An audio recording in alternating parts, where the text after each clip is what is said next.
All right. Good morning, good afternoon, or good evening, wherever you are in the world. This is Pastor Mo Edwards of Liberating Truth Church, and you've tuned into a walk through the Bible. On a walk through the Bible, we are endeavoring to teach from Genesis chapter 1, verse 1 to Revelation chapter 22 and 21. We have covered the books of Genesis, Exodus, and Leviticus. We are now in Numbers chapters 16 through 20. So we finished chapters 1 through 15. I am thoroughly enjoying this teaching series through the entire Bible. I hope you are as well. If you go to ltcdetroit.org, that's ltcdetroit.org. The links to all of our Facebook pages are there, our TikTok, and the link to our YouTube channel, A Walk Through the Bible. There's a playlist there on our YouTube channel entitled A Walk Through the Bible, and all of the videos are there.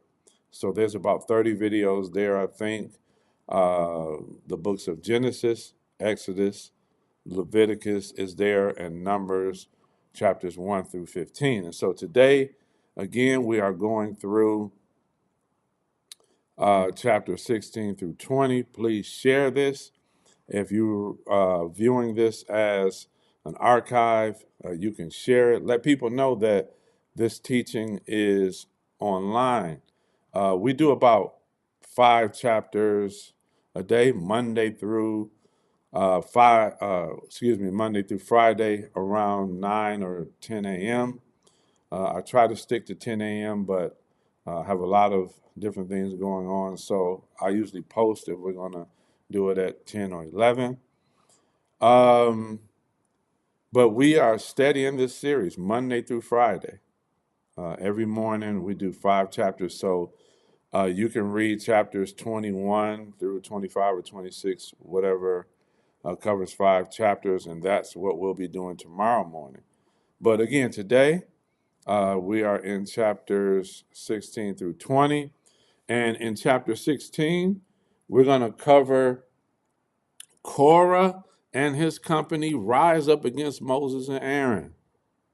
Okay, remember I told you all as soon as they finished the tabernacle, consecrated the priests and the Levites, the camps are put in order. They start moving from, I believe they were in the wilderness of Sinai. They moved north to Paran, I believe it is. They began to murmur and complain and rise up against them every time they began to move. Remember, I showed you there was a season where they were resting, they were still, and the Bible says that they did all that Moses commanded.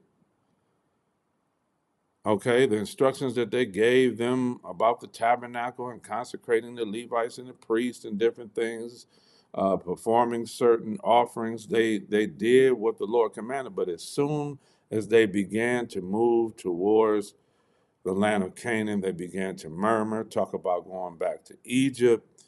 And so now they're moving again. And Korah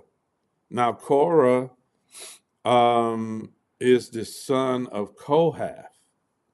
Kohath um, is the son of Levi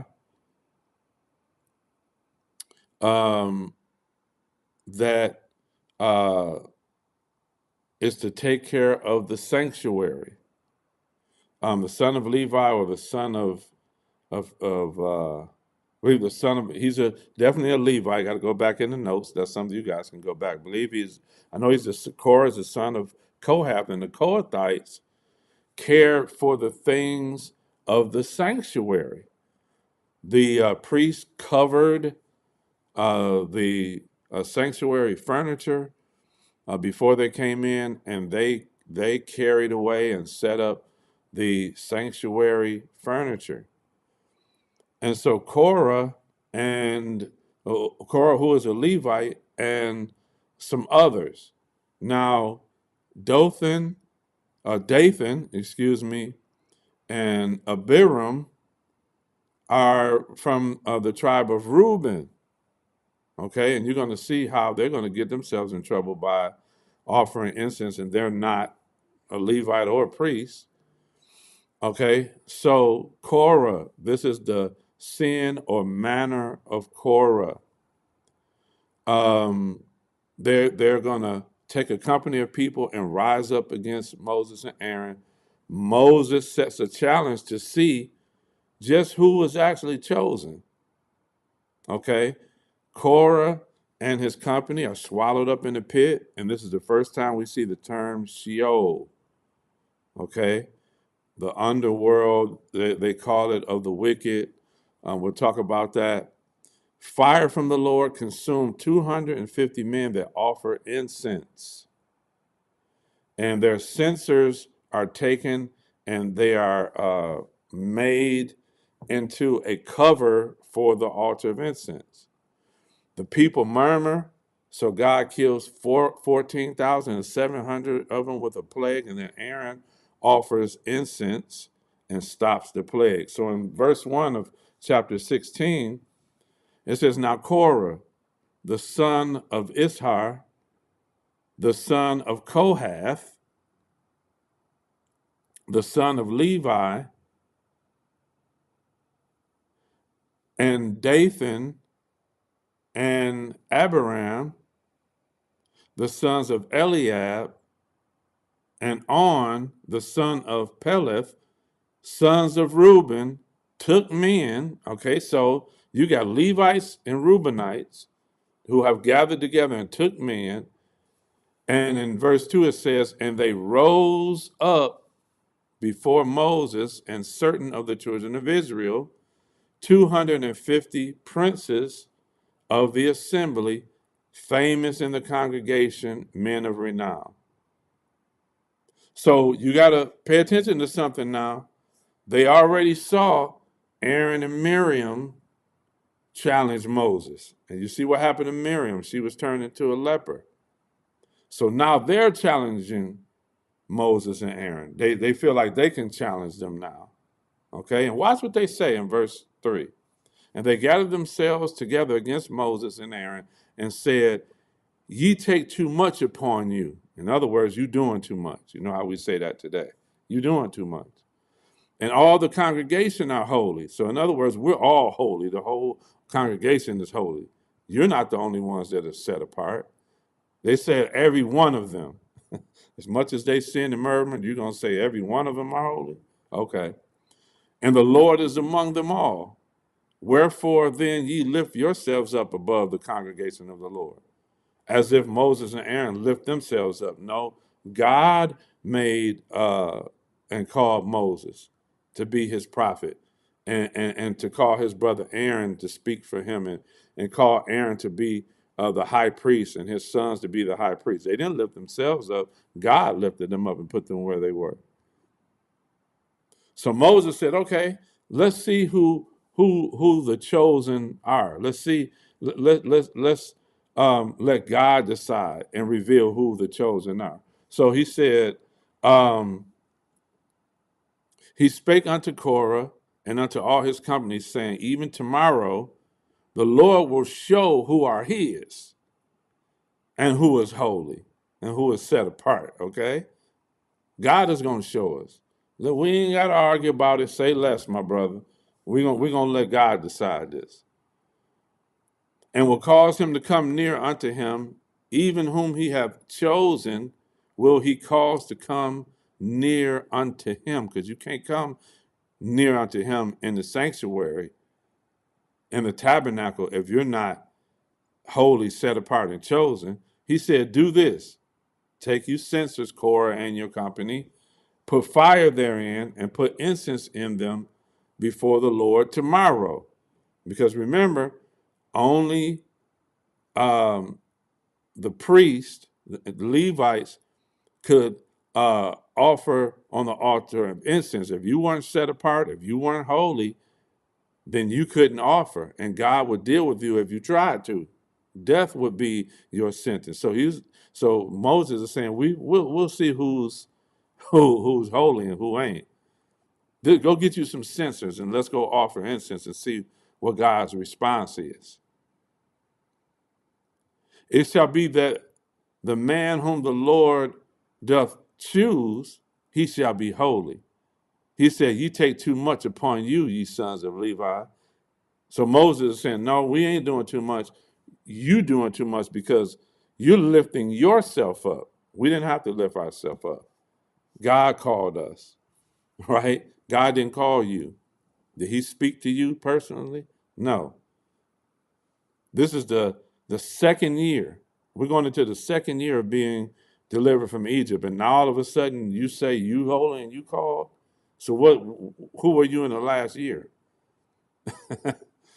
And so Moses said to Korah, "Hear, I pray you, ye sons of Levi, seemeth it but a small thing to you that God, the God of Israel, has separated you from the congregation of Israel?" In other words, out of all of the tribes, he separated you, the Levites, to do the service of the tabernacle. That's not enough for you?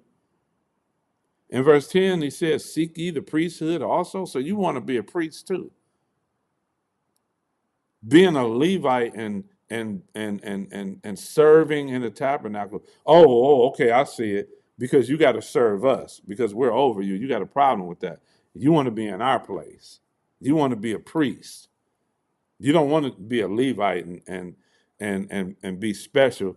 God said the Levites are mine. I've called them. I've separated them. They're my inheritance. That's not enough for you. You got to be a priest. Isn't that like us today? God calls us to something, but that's not enough. We want to be what somebody else is. Come on. So verse 11 says, "For which cause both of you and all thy company are gathered together against the Lord." In other words, you're not really challenging us. You're really challenging the Lord, because we're representing the Lord. Verse 12, "And Moses sent to call Dathan and Abiram, the sons of Eliab, which said, We will not come up." In other words, no, we're not going to gather and come to you. They're going to be rebellious. Okay?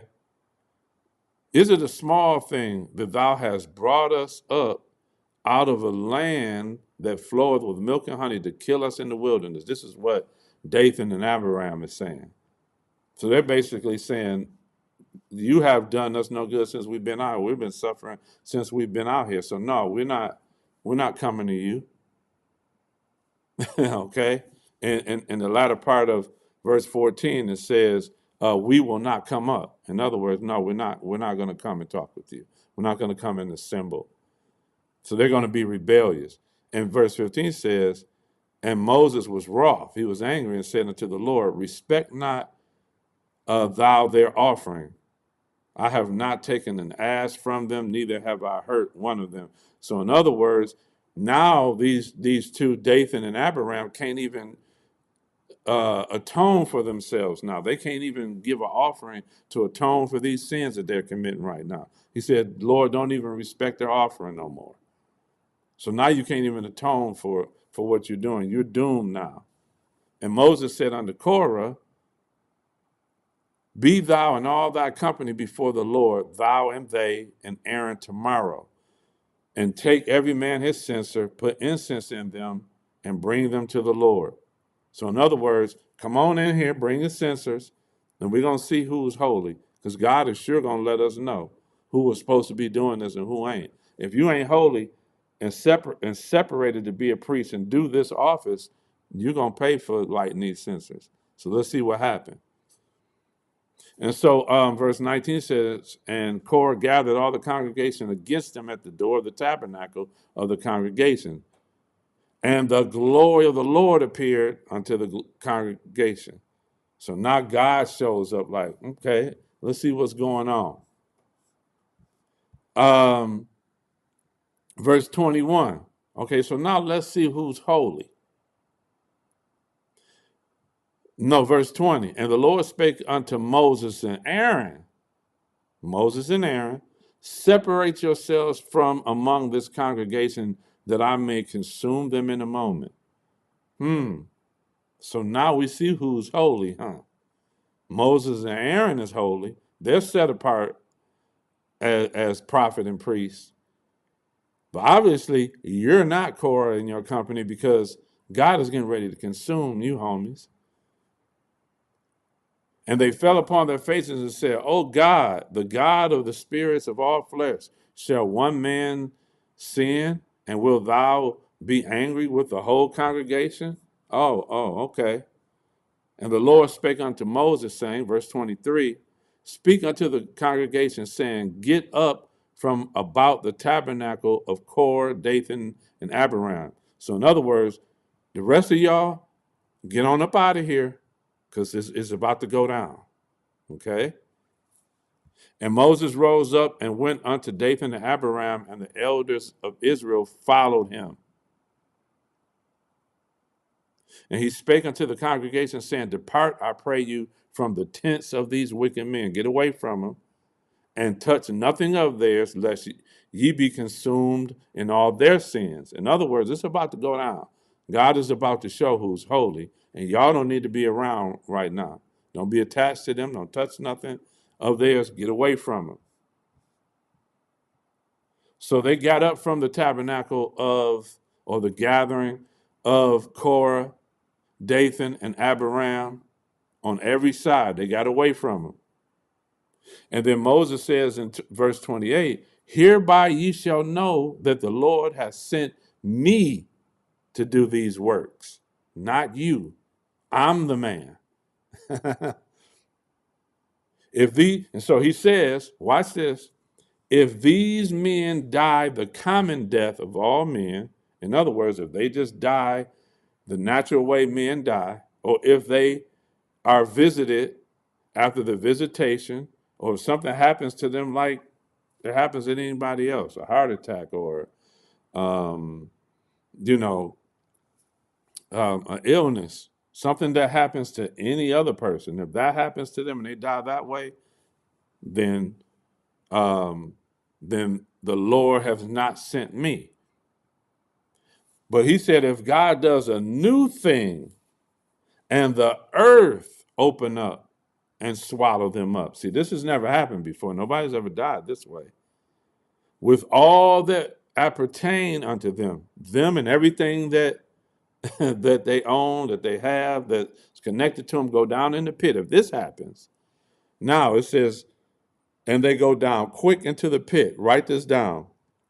The term pit here in Hebrew is Sheol. This is the first mention of Sheol, the pit, or the place that they go down into the ground. When they go down into Sheol, or the grave, this is going to be a place of torment for them.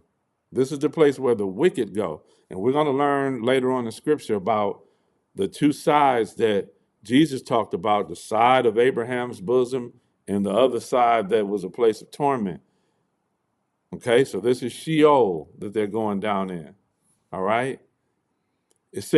Moses says, if this happens to them, then you shall understand that these men provoke the Lord.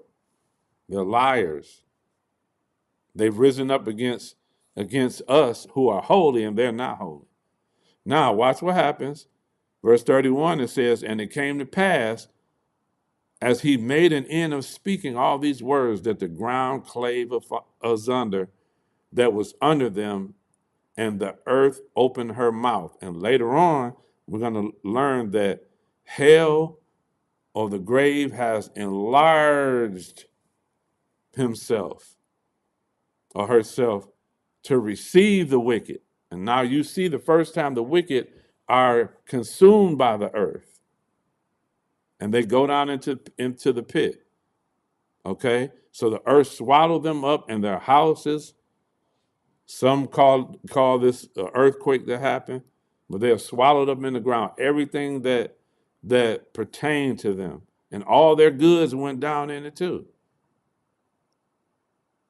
They and all that pertained to them, everybody that was connected to them, went down alive into the pit, not dead, alive. And the earth closed up upon them, and they perished among the children of Israel, or the congregation. And it says, and all Israel that were round about them fled at the cry of them.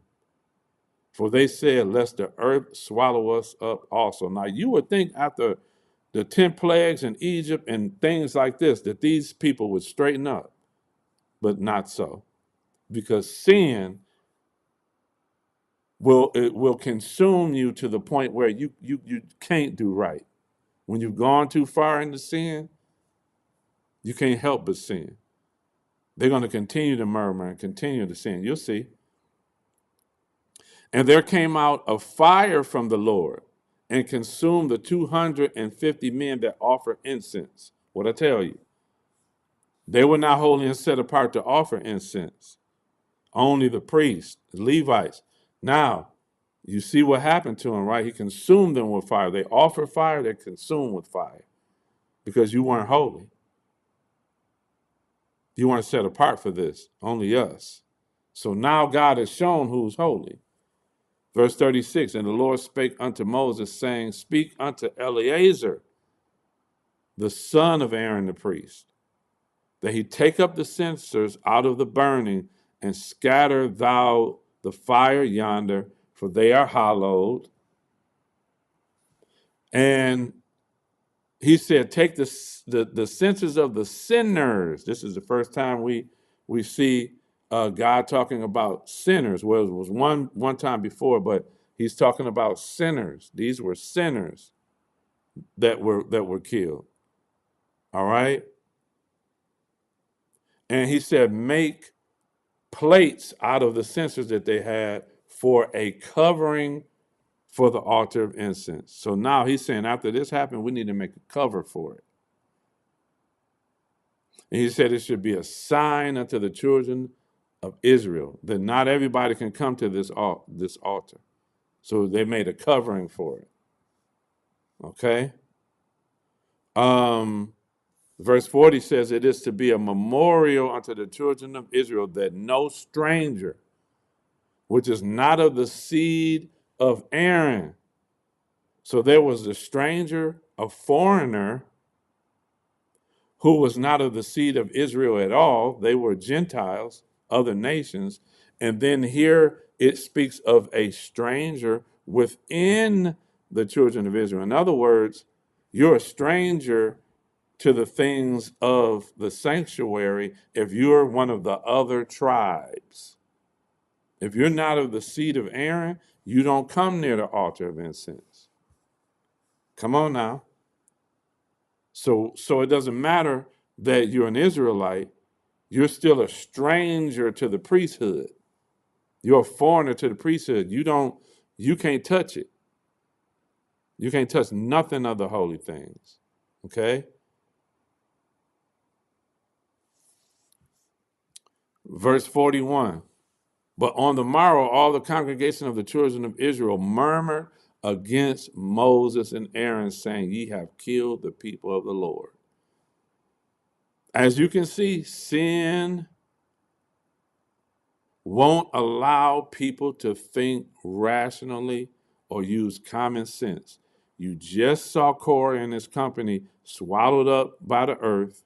You just saw the 250 who offered incense consumed with fire. And here you go again, speaking against Moses because they have gone too far. They are a stiff-necked, sinful people. God told Moses that. They're stiff-necked. And so what happens to them? God sends a plague amongst them. Y'all think God is playing? God is saying, y'all think I'm playing? Okay, you still talking? So God sends a plague amongst them. He says in verse 45, get up from among this congregation that I may consume them in a moment. And they fell upon their faces. And Moses said, told Aaron, quick, take a censer, put fire in it from off the altar, and put on incense and go quickly to the congregation and make atonement for them because the plague has begun. So no matter what they did to Moses, no matter what they said about Moses, man, there was a time where they were going to stone him. He still in his heart tries to intercede for them every time, every single time. No matter what, he's still, come on, that's the mark of a leader. No matter how you treated, you still Jesus. Crucified on the cross. What did he say? Forgive them, for they don't know what they do. Over and over and over again, since they've been out of Egypt, Moses has continually interceded for them and went to bat for them and told God, repent, change your mind about what you seek to do to them. Don't you remember your covenant with Abraham, Isaac, and Jacob?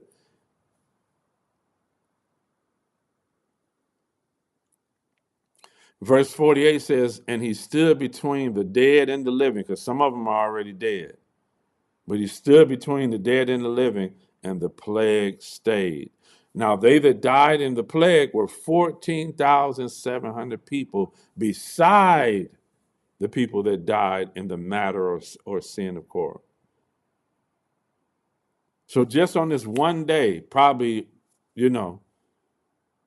30, 40,000 people gone just like that for playing with God. And Moses and Aaron returned unto the door of the tabernacle, and the plague stayed or stopped. What is wrong with these people? Chapter 17, God calls every tribe leader to bring a rod so Moses can place it in front of the ark to show who God has chosen and settle the murmuring. Aaron's rod buds and is placed in the ark. Remember, inside of the ark is a memorial of manna, Aaron's rod, and the Ten Commandments on the tables. So now you're going to see where his rod is placed in there. God is saying, let me make this clear who I've chosen. I've chosen Aaron and his son to be priests, not any of the rest of you. Speak unto the children of Israel, and take every one of them a rod according to the house of their fathers, all the princes or leaders of the children of Israel. Remember, there was one prince or leader that represented every tribe. According to the house of their fathers, 12 rods. And write every man's name on the rod. And thou shalt write Aaron's name upon the rod of Levi. So for that tribe, the tribe of Levi, Aaron's name is on it because he represents the high priest or the priest of the tribe of Levi. Not every person in the tribe of Levi was a priest. Only Aaron and his sons were. And thou shalt lay them in the tabernacle of the congregation before in front of the testimony, in front of the ark, where I will meet with you. Watch what it says. Whom I shall choose shall blossom. So whoever I choose, their rod is going to blossom. And he says, I will make to cease from me the murmurings of the children of Israel. For the last time, I have chosen Aaron, not any of the rest of you. So don't rise up against them again. Verse 7, and Moses laid the rods before the Lord in the tabernacle of witness. And it came to pass that on the morrow, or tomorrow, the next day, Moses went into the tabernacle of witness, and behold, the rod of Aaron for the house of Levi was budded. So this was a sign that Aaron is the chosen one. Verse 10, and the Lord said unto Moses, bring Aaron's rod again before the testimony to be kept for a token against the rebels, that thou shalt quite take away their murmurings from me, that they die not. In other words, this rod is a sign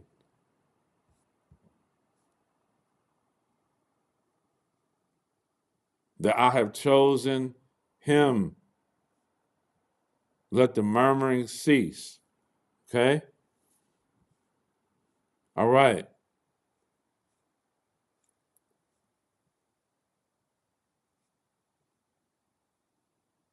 Verse 13. Whosoever cometh anything near unto the tabernacle of the Lord shall die, shall be consumed with dying. Verse 12 says, And the children of Israel spake unto Moses, saying, Behold, we die, we perish, we all perish. Whosoever cometh anything near unto the tabernacle of the Lord shall die. Shall we be consumed with dying? And the answer is yes. You take your behinds in there and touch the holy things or rise up against the one that I've chosen, and you shall die. Chapter 18, the high priest shall atone for the sins of themselves and the people. We're going to deal with the service of the high priest and their gift, the offerings of the Levites that belong to the high, and the offerings that belong to the high priest. The priest and Levites have no inheritance in the land. The Lord is their inheritance, and the tenth is for the Levites. Now, in chapter 18, we're going to go through every verse because I want you to see something. When it comes to the tithe, when it comes to the offerings that belong to the Levites and to the priest, the heave offering, the tenth of the tenth belong to the priest, the high priest, and the tenth, the tithe of the children of Israel, the other tribes went to the Levites because the Levites and the priest did not have an inheritance in the land when they went into the land of Canaan. They didn't have a lot of property to sow and reap. They were to only be concerned with the work of the tabernacle, and the rest of the tribes were to take care of them. Okay, so you see that? That's why in the New Testament it talks about those who teach the word and preach the gospel should be taken care of by those who are taught. This is where it comes from. Okay? So, verse 1, And the Lord said unto Aaron, Thou and thy sons and thy father's house with thee shall bear or atone for the iniquity of the sanctuary, and thou and thy sons with thee shall bear the iniquity of your priesthood. In other words, the burden of atoning for sins was on them. And thy brethren also, the tribe of Levi, the tribe of thy father, bring thou with thee, that they may be joined unto thee and minister unto thee, meaning they shall serve them. Set up, break down the tabernacle and the sanctuary, the holy things, the ark, the mercy seat, the table, the showbread, the candlestick. They were to minister unto the priests by serving them and setting up everything so that the priests can come in and perform their duties. But thou and thy sons with thee shall minister before the tabernacle of witness. Okay? And they shall keep thy charge and the charge of all the tabernacle. Only they shall not come nigh the vessels of the sanctuary and the altar, that they nor ye shall also die. Okay? And we learned earlier that they could not come near the vessels until the priest covered them with covers, right? And then they could come in and move them for wherever the tabernacle was moving to as they traveled. But they couldn't just go in and touch anything in there without it being covered by the priest. And the priest had to supervise them while they were in there doing it. We read about that already. And they shall join unto thee and keep the charge of the tabernacle of the congregation. Also, we saw each tribe, each son. Um, it was Gershon, Merari, and Kohath. Remember, they were charged with the sanctuary, breaking it down and setting it up, the tent. And then Merari had the pins and the pillars and the sockets for the tent. Remember, they were all consecrated to set up and break down the sanctuary and the tabernacle. Remember those three. And ye shall keep the charge of the sanctuary, the priest's work, verse 5, and the charge of the altar. Okay, they were the ones that offered the sacrifices on the altar and did the work in the sanctuary, lighting the lamps on the candlestick, making sure the showbread was on the table. And I, behold, I have taken your brethren, the Levites, from among the children of Israel. I've taken that tribe to me to serve me in the tabernacle, right? And they are given as a gift for the Lord to do the service of the tabernacle of the congregation. So they are a gift to the priest. Therefore, thou and thy sons with thee shall keep your priest office for everything of the altar and what's within the veil, and ye shall serve. And it says, a stranger shall not come, not the stranger that cometh nigh shall be put to death. Not only the foreigner, right? But a stranger as it relates to any other tribe as well. We just learned that, right?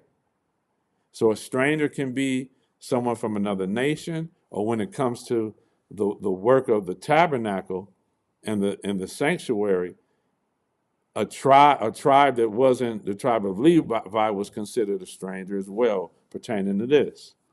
Okay? They're a stranger to the work of the tabernacle and of the congregation.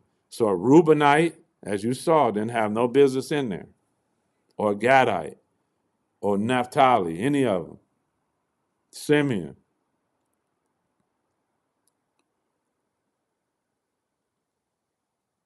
What were they to do though? Let's touch on that real quick. Remember, they were numbered from 20 and up to be ready for war. You can't deal with the sanctuary and the tabernacle when you got enemies that can be lurking while you're moving. So the rest of the tribes were set up where they can go to war. Okay? And the Lord spake unto Aaron, behold, I have also given thee charge of my heave offering. Now, what was the heave offering? A tenth of the tithe. So the tenth, as we're going to see, is to be given to the Levites. And then a tenth of that, the Levites were to give to the priests. And all the hallowed things of the children of Israel, unto thee have I given them by reason of the anointing or the consecration. I've given them to you because you are consecrated as priests. I've given you the heave offering. And to thy sons by an ordinance forever. What is an ordinance? A thing prescribed. I prescribe this. This shall be mine of the most holy things reserved from the fire, every oblation. Oblation means offering of theirs, every meat offering or grain offering of theirs, every sin offering, every trespass offering. So these are the offerings that they could eat from. Verse 10, in the most holy place thou shalt eat it. Eat what? The remains of the sin offering, trespass offering, meat offering. Okay? Verse 11, and this is thine, the heave offering of their gift with all the wave offerings of the children of Israel. I have given them unto thee and to thy sons and to thy daughters. Okay, to thy daughters too. See that? With thee by a statute forever. A statute is something prescribed. Everyone that is clean in thy house shall eat it. So everybody in his household had to be clean. All the best of the oil and all the best of the what? Wine. Okay? So this dispels the whole thing about wine. All right? The priest could have wine and strong drink. They just couldn't have it before they go into the tabernacle. They had to be sober going into the tabernacle. They couldn't be drunk anyway, but they couldn't have a buzz. They couldn't drink wine. They couldn't drink intoxicating drink. Why? Because you see what happened with Nadab and Abihu. Okay? Right after they offered strange fire, what did God say? Don't go into the sanctuary. Don't drink wine or strong drink before you go into the sanctuary. Okay? And of the wheat, the first fruits of them, which they shall offer unto the Lord, them have I given thee. So they are to have the first fruits too. When it says give it to the Lord, you give it to the Lord, but then it goes to somebody. Okay? Everything devoted in Israel shall be yours. Verse 14. All right? Everything that openeth the matrix or the womb in all flesh, which they bring unto the Lord, whether it be of men or beasts, shall be thine. Nevertheless, the firstborn of man shall thou surely redeem. Okay, you can purchase the firstborn of the men because they can be redeemed. And we talked about the redeemed before, right? They don't have to be dedicated to anything because he switched and took the Levites. They're dedicated to him. Of the first thing of unclean beasts shall thou redeem. How do they redeem it? How do they buy it back? We learned about that before too. How the 22,000 men stood and represented 22,000 of the firstborn, but then there were 273 left over. So they had to pay for those, to redeem those. So he says, and those that are to be redeemed from 1 month old shall thou redeem according to thy estimation for the money of 5 shekels after the shekel of the sanctuary, which is 20 gerahs. They had to buy them back, redeem them, okay? So let's go down to verse 19. All the heave offerings of the holy things which the children of Israel offer unto the Lord have I given thee and thy sons and thy daughters, okay, the whole household, with thee by a statute forever. It is a covenant of salt. Remember, salt was to be put on their offerings, okay? Forever before the Lord unto thee and to thy seed with thee. Watch what it says. Here's the important thing to learn about the first fruits and tithes. This is getting ready to get into the tithe of what we call the Levitical tithe, the tithe of the Levites, right here. Remember in Leviticus chapter 27, God touched on the tithe. He said, the 10th belongs to me, right? But watch what he says here, what the 10th is for. And the Lord spake unto Aaron, thou shalt have no inheritance in the land. In other words, every tribe of the other tribes are going to get an inheritance, a lot of land where they can sow and reap and own houses and land. But the Levites and the priests lived in the suburbs of what's called the open country. We learned about that. They weren't to sow and reap. Why? Because they're doing the work of the sanctuary and tabernacle, and the rest of the tribes are going to take care of them. Because that's all God wanted them to do. They don't need to sow and reap. Y'all going to take care of it. Thou shalt have no inheritance in the land, neither shalt thou have any part among them. I am thy part. I'll take care of you. I'll make sure they take care of you. And thine inheritance among the children of Israel. And behold, I have given the children of Levi all the 10th. So the 10th go to Levi, the Leviticus, the Levites. Okay, the Levites. Not to the priests that come out of the tribe of Levi. They're going to get the tenth of the tenth, the heave offering. But the Levites, they get the tenth for an inheritance for their service, which they serve, even the service of the tabernacle of the congregation. Neither must the children of Israel henceforth come nigh to the tabernacle of congregation, lest they bear their sin. In other words, when y'all get into the land, y'all go into y'all different lots of inheritance, sow and reap. Y'all don't need to be around the tabernacle at all, unless you're bringing an offering. But the Levites shall do the service of the tabernacle of the congregation. What is he saying? Don't do like Korah and the root and Dathan and Abiram. Stay away from this tabernacle. You have nothing to do with this tabernacle. They are the chosen for the tabernacle, lest you die like they did. Don't get beside yourself and think that you're holy or consecrated to something that you're not, or you see what happened to them. Stay away from the sanctuary, stay away from the tabernacle. The Levites got it.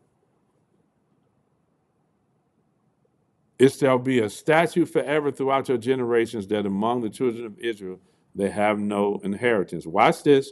But the tithes of the children of Israel, which they offer as an heave offering unto the Lord, I have given to the Levites. Therefore, I have said unto them, among the children of Israel they have no inheritance. So this speaks to the Levites as well. Holy Spirit just gave me that. Don't think that you can go out and expect what they have as an inheritance. Your inheritance is the tithe. You can't have what they have either. Okay? You have no inheritance like them, and they have no office like you have. Okay? So everybody's special in their own right. Everybody gets something when they get into the land. Now watch this. Here's the heave offering. This is different. The Levites get the tithe, and the Levites are to give a tenth of that to the priest, which is the heave offering. Watch this. Verse 26. Thus speak unto the Levites, and say unto them, when ye take of the children of Israel the tithes, which I have given you from them for your inheritance, then ye shall offer an heave offering of it for the Lord, even a tenth part of the tithe. Many scholars call it the tithe of the tithe. Okay? And this is your heave offering, shall ye reckon unto you as though it were the corn of the threshing floor. And we know the threshing floor was an open area where they separated the grain from the chaff and separated the good stuff from the bad, basically. It was a big open area to sift it out. And ye shall give thereof the Lord's heave offering to who? To Aaron the priest. The heave offering went to the high priest, whoever was in office. Okay? Out of all your gifts, ye shall offer every heave offering of the Lord, all the best thereof, even the hollow part thereof of it. Therefore shall ye say unto them, when ye have heaved the best thereof from it, then it shall be counted unto the Levites as the increase of the threshing floor, and as the increase of the wine press. And ye shall eat it in every place, ye and your households, for it is your reward. Okay? The tithe and the heave offering was their reward because of their service in the tabernacle. Okay? How many pastors are teaching y'all what the tithe was really about? And ye shall bear no sin by reason of it when ye have heaved it, the best of it. Neither shall ye pollute the holy things of the children of Israel, lest ye die.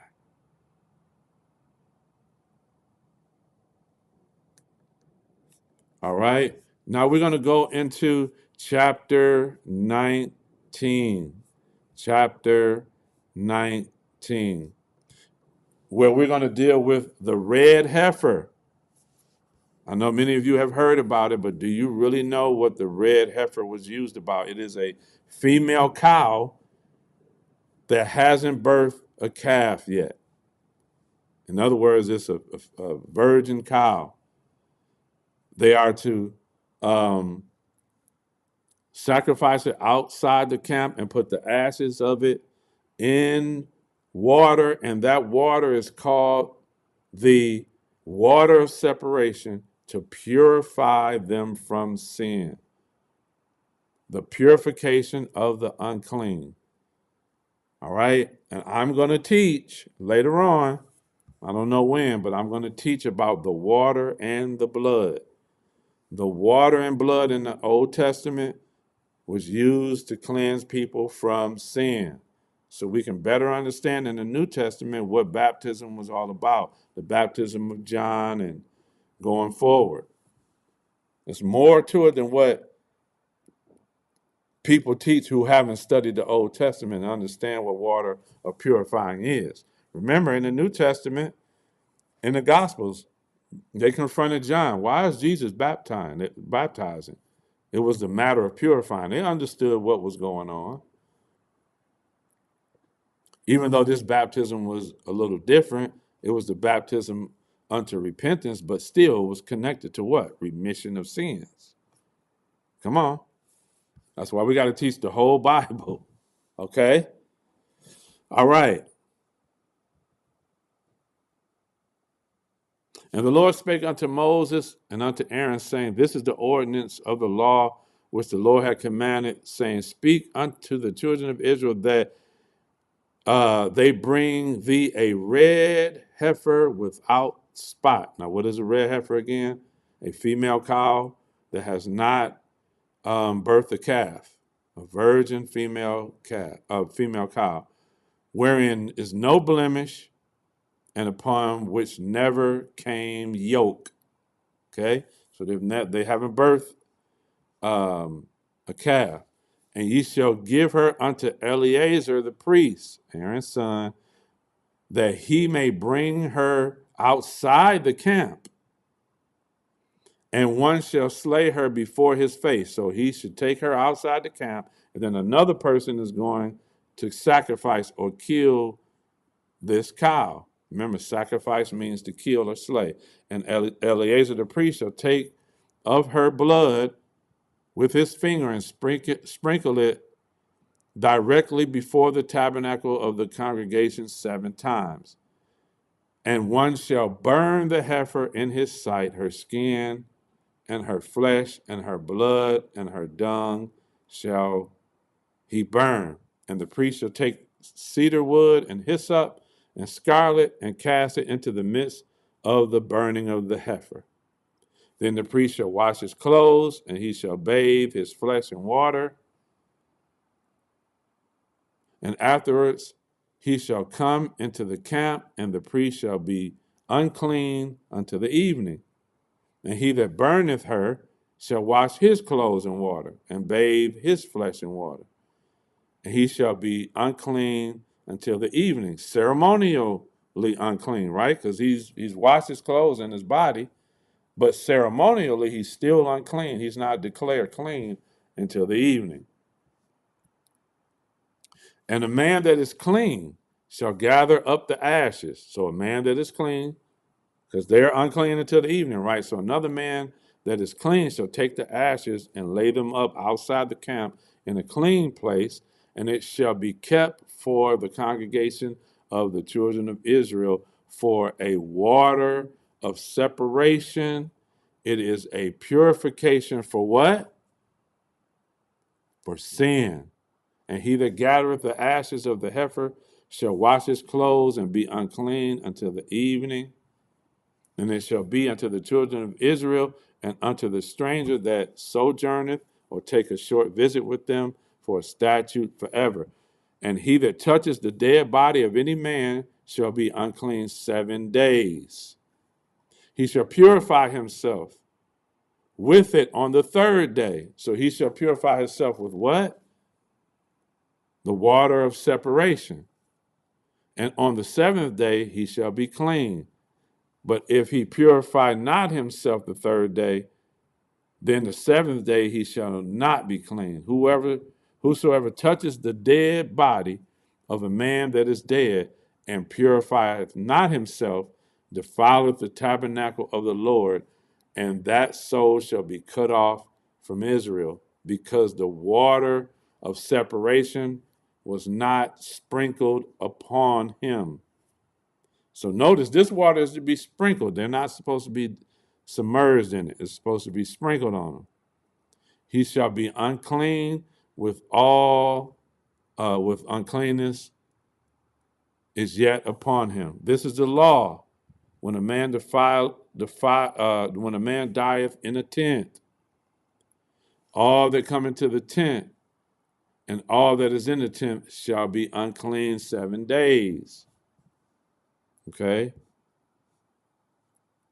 Verse 17. And for an unclean person, they shall take the ashes of the burnt heifer of purification for sin, and running water shall be put thereto in a vessel. And a clean person shall take hyssop and dip it in the water and sprinkle it upon the tent and upon all the vessels, upon the person that were there, the persons that were there. Okay?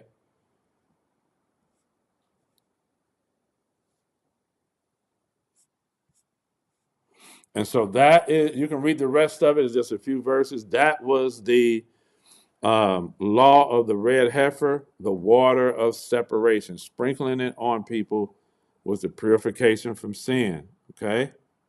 Now, chapter 20, and we're going to be done.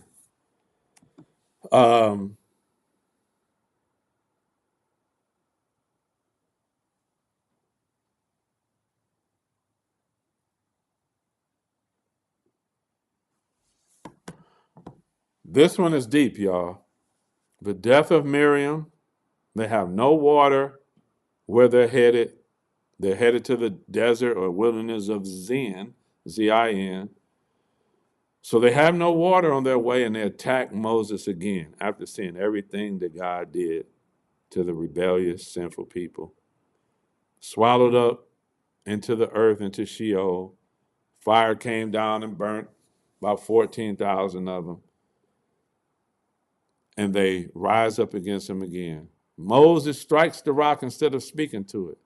He's forbidden ahead to carry or lead them into Canaan. Edom refuses passage. They won't let Israel go through their land. Aaron is forbidden to go into the promised land as well, and he's stripped of his priesthood. Wow. And the priesthood is given to his son Eleazar. And then Aaron dies in Mount Hor.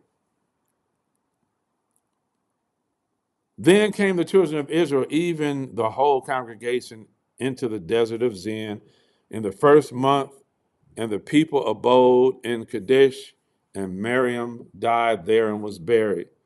And there was no water for the congregation, and they gathered themselves together against Moses and against Aaron, and did chode or argued with Moses, and spake, saying, would God that we had died when our brethren died before the Lord. So now they're saying, you know what? We should have died with them. Since you didn't brought us out here with no water, we're going to die anyway. Why? How many times has God provided what they needed so far on this journey? As humans, we do worry sometimes, get concerned about issues sometimes. If my furnace goes out during the wintertime and I have no money to fix it, I'm going to have some concern. But I will tell my wife, let's remember God's track record. He has always provided. Because of God's track record, why does the children of Israel panic every time there's an issue? Knowing God's track record or his history of faithfulness. Verse 4, And why have ye brought up the congregation of the Lord into this wilderness that we and our cattle should die there? Every time there's a challenge, every time there's a challenge, they immediately think death. How many of you would like to lead this kind of people? And wherefore have ye made us to come up out of Egypt to bring us into this evil place? This wilderness is evil. You say Egypt was evil. We ate good in Egypt. It is no place of seed or of figs or vines or pomegranates, neither is there any water to drink.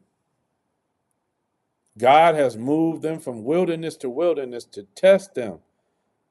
And let's keep it a buck, y'all. They aren't ready to go into the land of Canaan, to be honest. Because if they can't even live right amongst themselves, imagine when they get into the land of Canaan around some show enough rebellious sinners who doing all kind of stuff. Remember, God told them, these abominations that I'm showing you, incest and homosexuality and bestiality and all these other things, worshiping other gods, these are the things, the abominations that the people in the land you're going into have been doing. That's why I'm telling you not to do it. And Moses and Aaron went from the presence of the assembly unto the door of the tabernacle of the congregation, and they fell upon their faces, and the glory of the Lord appeared unto them. So notice, every time God appears, it says the glory appears, his beauty, his splendor.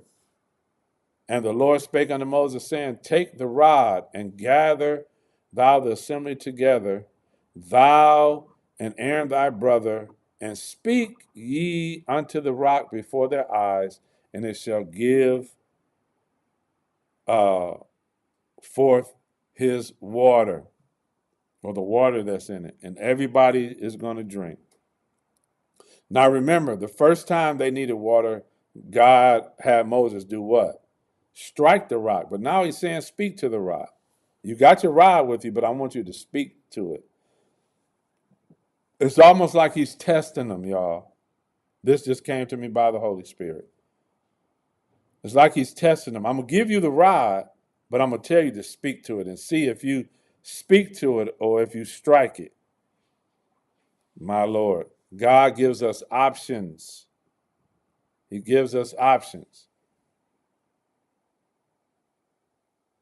And Moses and Aaron gathered the congregation together before the rock, and he said unto them, hear now, ye rebels, must we fetch you water out of this rock? Now we know Moses has had enough of them, because he's never talked to them like this. He's fed up now. And Moses lifted up his hand, and with his rod he smote the rock, not once, but twice. And water came out abundantly, and the congregation drank, and their beasts also. And the Lord spake unto Moses and Aaron, because ye believe me not to sanctify me or consecrate me. Show my holiness, the Hebrew translation says. Show my holiness in the eyes of the children of Israel. Therefore ye shall not bring this congregation unto the land which I have given them. Now notice, Aaron is added into this too, and we'll see later, he's not going to be able to go into the land either, because obviously he supported what Moses was doing. So they're both going to face consequences. In other words, your actions didn't represent my holiness. As my prophet, you disobeyed me in the front of them. That's not a good look.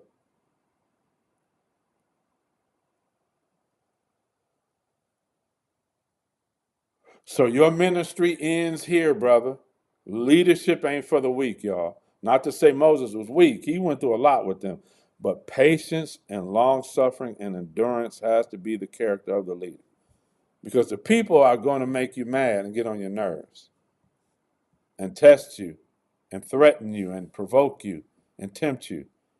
This is the water of Meribah, because the children of Israel strove with the Lord, and he was sanctified in them. They strove with the Lord. Anytime you strive with God's man, you're striving with him. You're fighting with him. And Moses sent messengers from Kadesh unto the king of Edom. They're getting ready to keep moving, y'all. Thus saith thy brother Israel, thou knowest all the travail that have befallen us. Notice Edom is called Israel's brother. Jacob and Esau were brothers. The Edomites are the descendants of Esau. They are brothers. He goes on to tell them what they went through in Egypt, but now they're out of Egypt and they're moving towards Canaan. Verse 17, he says, let us, I pray thee, or beg thee, beseech thee, through thy country. We will not pass through your fields or your vineyards, neither will we drink of the water of the wells. We will go by the way of the king's highway. We will not turn to the right hand nor to the left until we pass through thy borders. We just want to pass through. We don't want anything from you. And Edom said unto them, thou shalt not pass, lest I come out against thee with a sword. Y'all can't come through my land. And the children of Israel said unto him, we will go by the highway. We're not going to touch nothing. And if any of my cattle drink water, then I will pay for it. I will only, without doing anything else, go through on my feet. And he said, thou shalt not go through. And Edom came out against him with much people and with a strong hand. Thus Edom refused to give Israel passage through his border, whereof Israel turned away from him. Now we're going to learn later that Edom is going to pay for not letting Israel go through their land. Verse 22, and the children of Israel, even the whole congregation, journeyed from Kadesh and came to Mount Hor. And the Lord spake unto Moses and Aaron in Mount Hor by the coast of the land of Edom, saying, Aaron shall be gathered unto his people.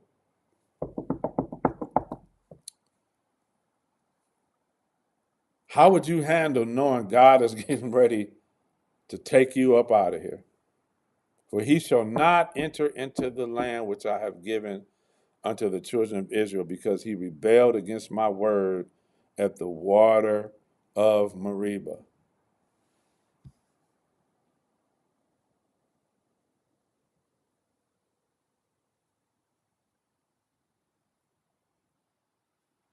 So he rebelled as well. It didn't show that he did. Aaron smote the rock.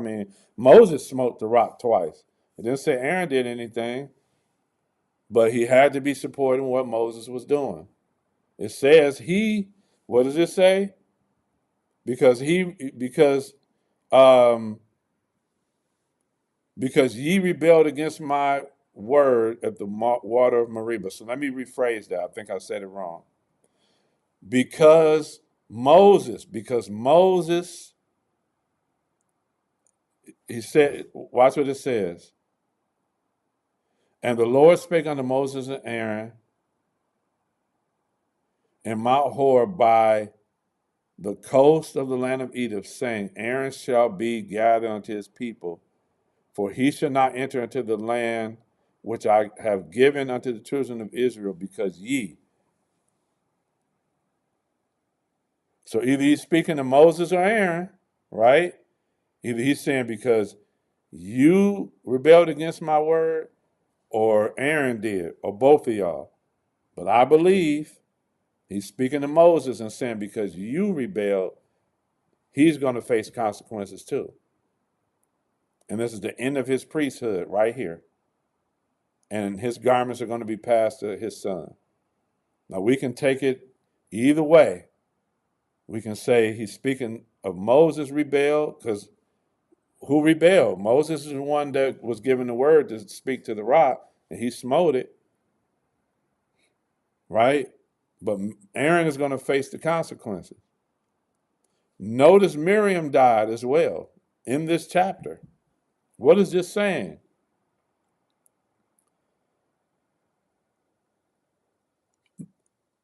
Going back to even when Aaron made the molten calf. Holy Spirit just brought that to me. God is saying y'all not fit to go into the land of Canaan.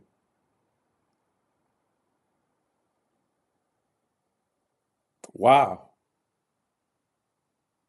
That's the call of leadership. So Moses causes Aaron to miss Canaan as well. Or this shows Aaron was supporting what he did. Either way, they're both obviously guilty in God's eyes. Take Aaron and Eleazar his son and bring them up unto Mount Hor. And strip Aaron of his garments and put them on Eleazar his son. And Aaron shall be gathered unto his people and shall die there in the mountain. And Moses did as the Lord commanded, and they went up into Mount Hor in the sight of the congregation, in the sight of all the congregation. So the congregation has to look at one of their leaders die in the mountain because of their disobedience. And Moses stripped Aaron of his garments and put them upon Eleazar his son. And Aaron died there in the top of the mount, and Moses and Eleazar came down from the mount. And when the congregation saw that Aaron was dead, they mourned for Aaron 30 days, even the house of Israel. And so now y'all want to, y'all argue with them. Y'all want to stone them,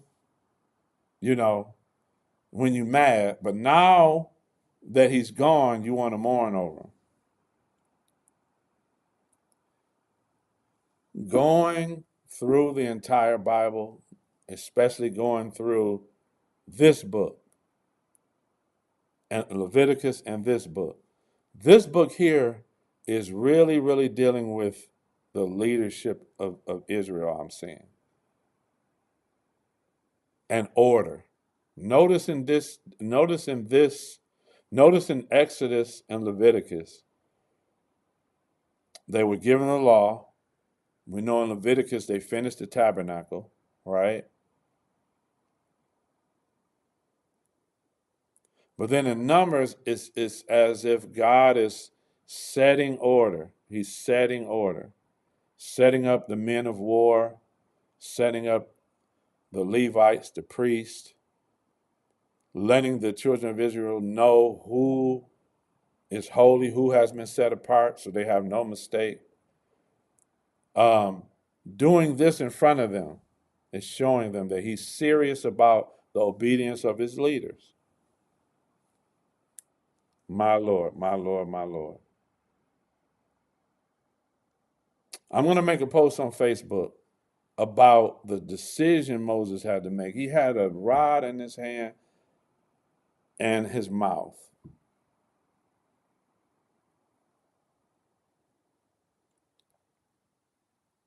And he had a choice to smite the rock as he did before or speak to the rock. He had a decision to make. We'll be back tomorrow morning at 9 a.m. to continue. We're going to do 21, 22, 23, 24, 25, 5 more chapters. You read them. We're going to go over them tomorrow morning. That's chapter 21 through 25 here on A Walk Through the Bible. I'm enjoying this. I hope you all are. See you in the morning.